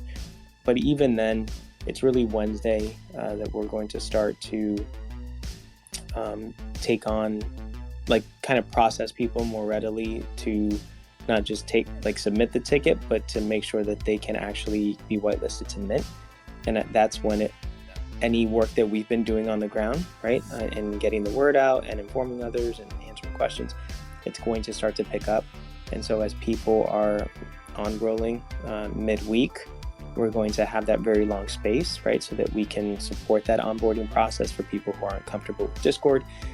And hopefully with that support, with the educational materials, the edge scripts that CryptoJigo has created, with Discord, its layout, and More Altruism and Blue supporting on the moderation side, and then all of us who, Shayla has been supporting C-Light, is supporting DJ Lando, right? Everyone's helping. Lupe is telling people, Dr. Torres and Dr. Torres, I appreciate their being here and all the support. I think everyone collectively, we're going to help there be more momentum, but that momentum is going to create less organization around how things have happened at this stage. So people will essentially whitelist 4 times a day, will be permissioning wallet addresses so that they can mint, and then they'll essentially be able to transact. And then that comes down to getting the waves process, right? So the first wave, then you get the second wave. Each wave is 100 people, and then our aim is 500 participants. That 500 will ultimately just create a very large distribution of equity power amongst a community that, while it may seem small, is actually a nice large size community to start. And once that 500 persons participate and transact, plus 85 Ethereum is raised at a minimum, the liquidity event protocol triggers the launch. And then with the launch, like I mentioned before, there's an immediate appreciation based on the ratio of how much of the token supply is distributed amongst the 500 people versus how much is put into the Uniswap market. And then while there is appreciation, there's a 15% unlock, which means that 15% of the tokens that you've acquired through your investment are released into your wallet. That release is where we pay for the gas fee that I mentioned, where we'll be using the money from the minted NFTs, right, to pay for that gas fee, so that by the end, all the money that has been raised for the NFTs is paying for the gas fees in the end, but all the money invested in the transactions themselves becomes the liquidity pool.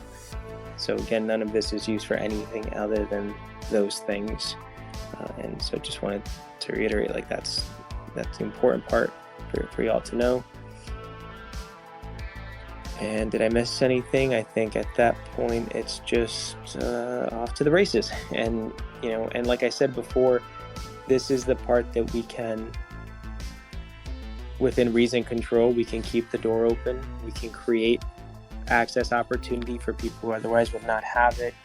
When the launch happens, there are market forces, right, that will have nothing to do with with what we're doing in some respects, right? I mean, we've seen that this past week in terms of how Bitcoin and Ethereum will ultimately influence the market, Bitcoin in particular, and then ultimately how any token on the Ethereum network will follow the path of Ethereum. And then in moving forward, we also see how fear is real and reasonable. There are things happening. With that said, let's always try to move forward with accepting questions, however complicated, and being respectful, and then ultimately, trying to make sure that we are just showing, what we're doing. And I can say from the team side, technical side of the team, that's our focus on executing. On the community side, I mean, CryptoJigo and Blue and More Altruism, again, huge support, and the educational scripts that CryptoJigo has been coming out with, super valuable, right? And all of that, and coming from the feedback that Shayla's provided, Oea was here earlier, this is how we build together. I mean, we're seeing it happen, and so I'm confident that we're going to continue to grow a community that is not only talking about the benefits, right, of what we can collectively do, but also ensuring that the educational process that needs to take place and the instruments that we're using in the industry that we're focused on tackling, and the application that we're focused on tackling, as well as in the technology that we're developing, all of that education, it is going to ultimately be delivered by members of the community, right? And the team, as it grows, my hope is that that team will also come from the community. We've already seen healthcare practitioners, executives, data persons, software engineers that are working in one facet of the industry with us. Now,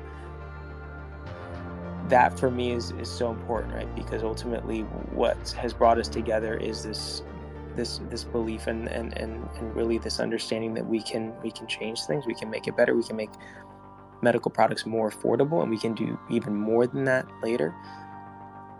But when you all have the skill sets to have a role in making those things come, to fruition, like that for me is even more empowering, because it's not a community built on hype, right? It's not a community built on, just a focus on a quick return on investment. It's a community that's already vested in the work and prepared to come together using these different instruments, right? Which are in this DeFi space to make it happen.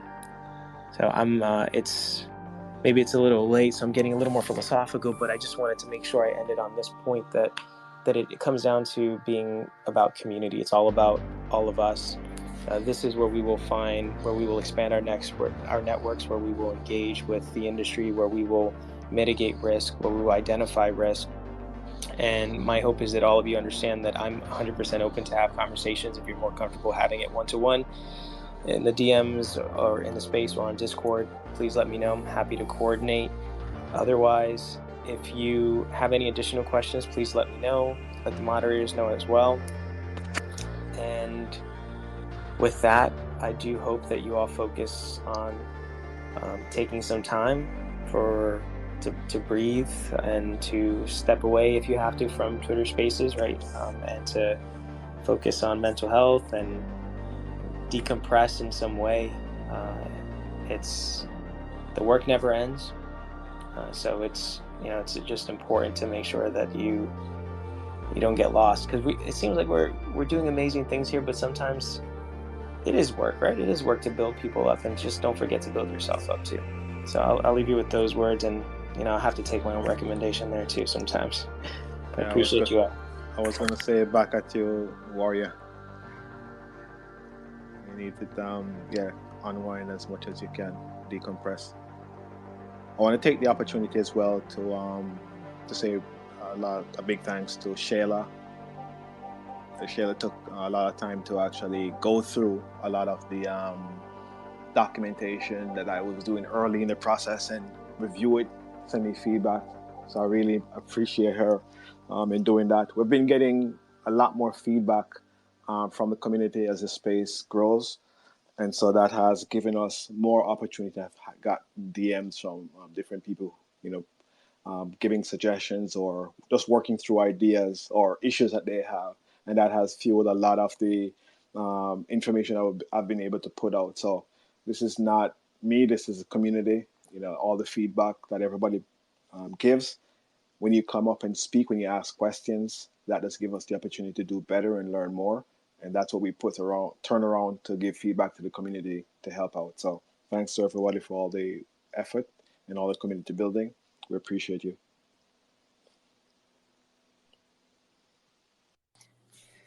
Yeah, thank you so much, CryptoGigo. Thank you, Moratrism. Sheila, thank you. Shayla, thank you. DJ Landa, thank you. Viva, Crypto Dave, DJ J. Dot, Lupe, Professor, Dr. Torres, Blue, Safe Moon Sam, and Web Slinger. Thanks for joining us today. We'll be back in less than 12 hours here. So if you want to come back, have any questions, the links are up top to learn more, and then happy to share then. Right. Have a blessed evening, morning, depending on the side of the world that you're on, or I guess afternoon if you're in Australia. And